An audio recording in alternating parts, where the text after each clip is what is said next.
You're not going to find any scientific support for astral projection, so don't waste your time looking. However, this doesn't mean that the practice isn't worth investigating. Some topics don't hold up under scientific scrutiny because they can't be accurately measured. Astral projection falls into this category. It describes an altered state of consciousness that is somewhat equatable to an induced out-of-body experience, except that our detached selves are transported to a plane of existence that is not accessible to a normal state. How can we measure this? We can't, though some have tried. Astral projection can't be confirmed by science, but it also can't be proven false. It's just sort of off-limits. Approaching the topic with a stubbornly scientific mindset won't help us unlock any useful information, so it's best to switch gears if we want to gain a better understanding. Where science is no longer useful, we can use subjective observations instead. Science focuses on objective information, meaning that it can be viewed and verified by theoretically any person at any time.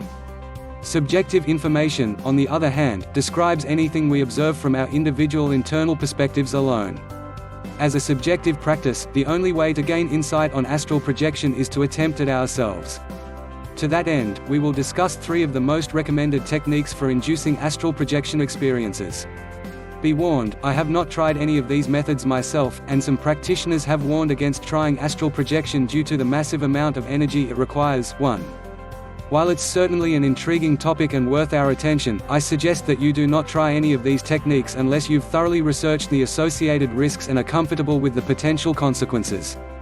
The rope technique, often credited to a man named Robert Bruce, this approach involves extreme concentration and visualization. Although it can technically be performed while standing or sitting, the rope technique is best practiced while laying down for both energy conservation and safety reasons, like most astral projection techniques. Remember, if you do experience astral projection, then your body is going to be vulnerable. You don't want to return to a concussed brain after letting your skull bounce off the floor. The rope technique is initiated by attaining a deep meditative state. This is no easy task and will likely take significant amounts of practice to achieve before being able to go any further.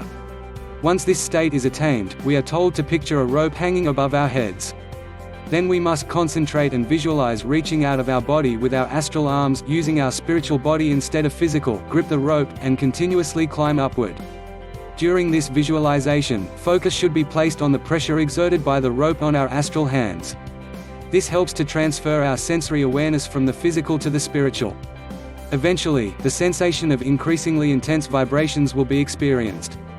Focusing on the vibrations is said to be the final step before the entire astral body becomes disconnected from the physical self. We should then be able to pull our astral selves free of the physical body using the rope and be able to visit alternate planes of existence.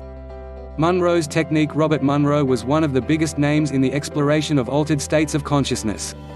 He even founded an institute dedicated to the cause.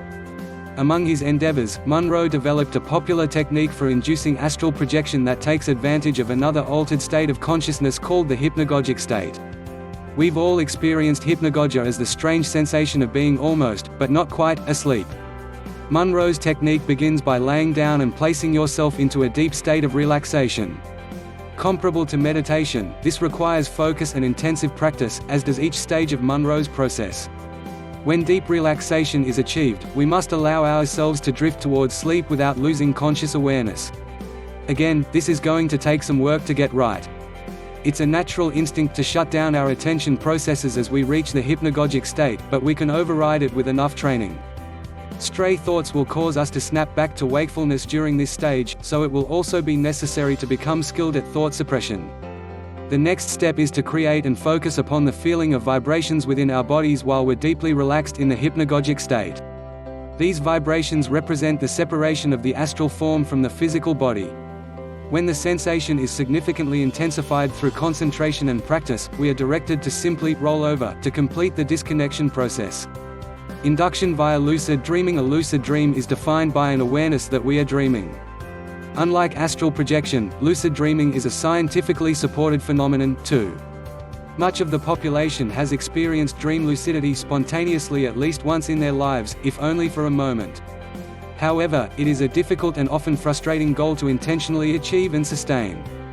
There are several techniques dedicated to the induction of lucid dreams, each of which comes with considerable challenges.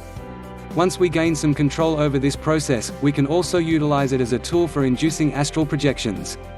Some practitioners suggest that the best way to have an astral experience through lucid dreaming is by intensely willing it to occur. This is known as using intention.